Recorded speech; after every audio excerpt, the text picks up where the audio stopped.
بەناوی خوا سڵاوتان لێبێ خۆشەویستانی خەلیل شەکرالی. ڕۆژی پێنجشەممە کاتژمێر 3 بەرواری 27 دوای 2025 خەلیل شەکرالی لەسەر ستەیجی فیستیڤاڵی نێودەوڵەتی بەهار ئامادەیە کۆمەڵێک بەرهەمی تایبەتان پێشەشەکە لەگەڵ گروپی میوزیک لە پاش ئەنجامدانی بازاڕ و بینینی بەرهەمەکان و بڕاندەکانی ناو فیستیڤاڵ ئەتوانن چێژ ببینن لە کۆمەڵێک بەرهەمی تایبەتی مناجات و ئیلاهیات و ڕەمەزانیات.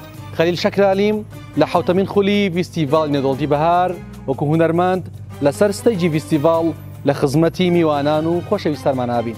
هیچ کەسم مبتەلای دووری یار نەبووە چون من سەرگەردان بێقەرار نەبووە مەردەن یەکساتەن ئەڕواحەکەی